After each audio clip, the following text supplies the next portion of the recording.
नमस्कार, ये आकाशवाणी है। अभी आप सानू शर्मा से समाचार सुनेंगे।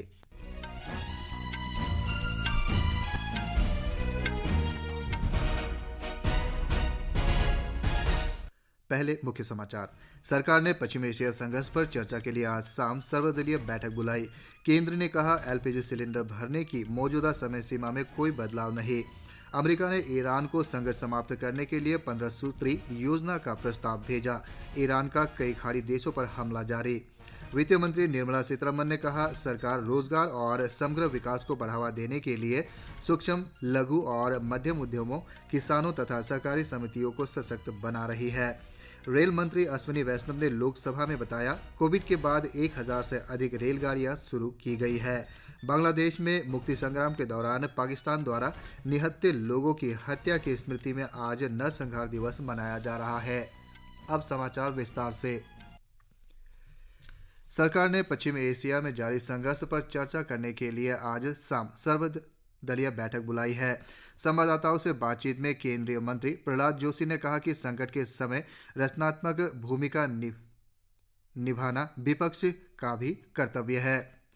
रिपब्लिकन पार्टी ऑफ इंडिया ए के प्रमुख और केंद्रीय मंत्री रामदास अठवाले ने कहा कि बैठक में पश्चिम एशिया संकट पर चर्चा होगी और सभी को अपने विचार रखने चाहिए। इससे पहले प्रधानमंत्री नरेंद्र मोदी ने कल संसद के दोनों सदनों में पश्चिम एशिया संघर्ष पर बयान दिया था। उन्होंने कहा था कि सरकार ने तेल, गैस और उर्वरक की पर्याप्त आपूर्ति सुनिश्चित करने के लिए आवश्यक तैयारियां कर ली है। सरकार ने उन खबरों और सोशल मीडिया पोस्ट का खंडन किया है जिसमें दावा किया गया था कि प्रधानमंत्री उज्ज्वला योजना PMUY के तहत LPG कनेक्शन के लिए रिफिल बुकिंग की समय सीमा को संशोधित करके 45 दिन कर दिया गया है। दावे में यह भी कहा गया है कि गैर PMUY सिंगल बॉटल कनेक्शन के लिए नई समय सीमा 25 दिन और गैर PMUY डबल बॉटल कनेक्शन के लिए 35 दिन है। पेट्रोलियम और प्राकृतिक गैस मंत्रालय ने स्पष्ट किया है कि कोई बदलाव नहीं किया गया है और मौजूदा रिफिलिंग बुकिंग की समय सीमा अपरिवर्तित है।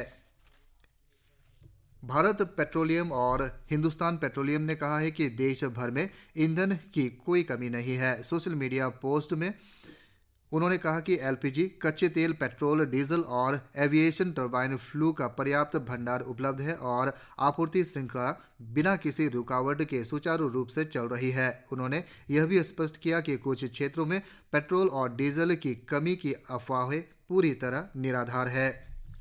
अमेरिका ने ईरान को संघर्ष समाप्त करने और उसके परमाणु कार्यक्रम को खत्म करने के उद्देश्य से 15 सूत्री प्रस्ताव भेजा है।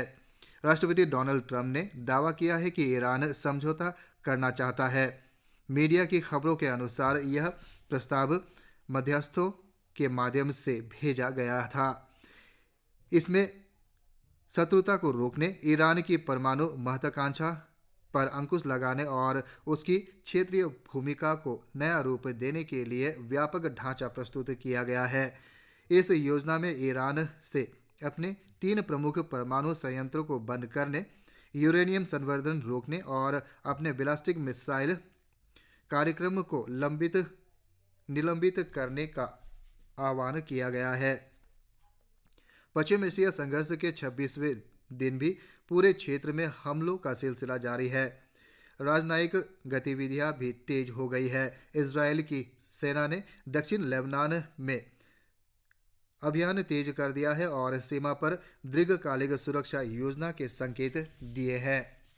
ईरान द्वारा कतर के गैस लाफान औद्योगिक शहर के मुख्य प्रतिष्ठानों पर मिसाइल हमले के बाद कतर एजेंसी ने कई दीर्घकालिक तरलीकृत गैस आपूर्ति LNG अनुबंधों पर अप्रत्याशित घटना घोषित कर दी है। इस व्यवधान से दक्षिण कोरिया, चीन, इटली और बेल्जियम के खरीदारों के प्रभावित होने की आशंका है। ईरान की मिसाइल ने 18 से 19 मार्च को गैस लाफान पर हमला किया था। लोकसभा ने ध्वनिमत से वित्तीय विधेयक 2026 पारित कर दिया है। यह विधेयक वित्तीय वर्ष 2026-2027 के लिए केंद्र सरकार के वित्तीय प्रस्तावों को लागू करने का प्रावधान करता है। सदन ने सरकार द्वारा प्रस्तावित संशोधन को मंजूरी दे दी है। आज सदन में वित्तीय विधेयक 2026 पर हुई चर्चा का उत्तर देते हुए केंद्रीय वित्त मंत्री निर्मला सीतारमण ने कहा कि सरकार सूक्ष्म, लघु और मध्यम उद्यमों (MSME), किसानों तथा सहकारी समितियों को सशक्त बना रही है। उन्होंने कहा कि ये रोजगार सृजन, उत्पादन और देश के समग्र विकास के केंद्र में है। श्रीमती सीतारमण ने कहा कि यह वित्तीय विधेयक मध्य वर्ग पर केंद्रित है और सरकार ने 17 महत्वपूर्ण जीवन रक्षक दवाओं पर बुनियादी सीमा शुल्क से छूट दे दी है। पश्चिम एशिया संकट और उभरती चुनौतियों का जिक्र करते हुए वित्त मंत्री ने कहा कि सरकार इन चुनौतियों से निपटने के लिए उनके प्रभावों को कम करने के लिए कदम उठा रही है। श्रीमती सीतारमण ने विपक्ष की आलोचना करते हुए कहा कि विपक्ष सरकार के साथ खड़े होने के बजाय गैर जिम्मेदाराना कदम उठा रहा है और जनता को गुमराह कर रहा है। गृह राज्य मंत्री नित्यानंद राय ने आज लोकसभा में विदेशी अंशदान विनियमन संशोधन विधेयक 2026 पेश किए। इस विधेयक का उद्देश्य विदेशी अंशदान विनियमन अधिनियम 2010 में संशोधन करना है। इस दौरान श्री राय ने कहा कि देश की संप्रभुता और अखंडता के अनुरूप राष्ट्र की सेवा के इच्छुक शैक्षणिक संस्थानों और गैर सरकारी संगठनों को बाधित नहीं किया जाएगा।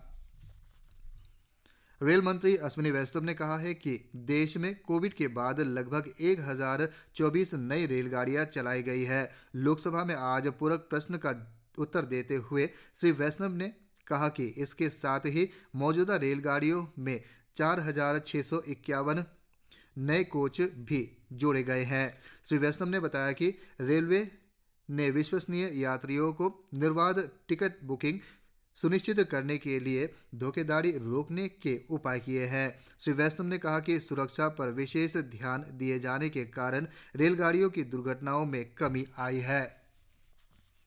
केंद्रीय मंत्री डॉक्टर जितेंद्र सिंह ने आश्वासन दिया है कि सरकार ने दुर्लभ पृथ्वी स्थायी चुंबकों की घरेलू उत्पादन क्षमता बढ़ाने के लिए निर्णायक कदम उठा रही है। श्री सिंह ने लोकसभा में प्रश्नकाल के दौरान कहा कि वर्तमान में भारत को दुर्लभ पृथ्वी स्थायी चुंबकों की लगभग 4000 इकाइयों की आवश्यकता है।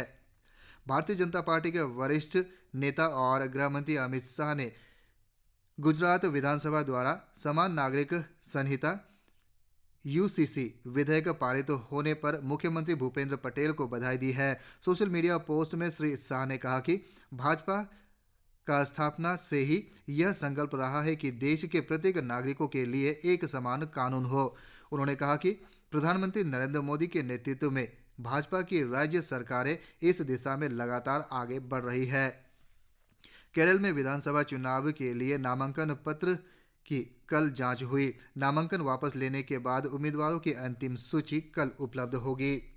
छत्तीसगढ़ में आज माओवादी संगठन के एक शीर्ष नेता पापा राव समेत कुल 18 माओवादियों ने समर्पण कर दिया है। समर्पण करने वालों में 7 महिलाएं शामिल हैं। पापा राव माओवादी संगठन की राज्य क्षेत्रीय समिति का सदस्य था और उस पर 25 लाख रुपए का इनाम था।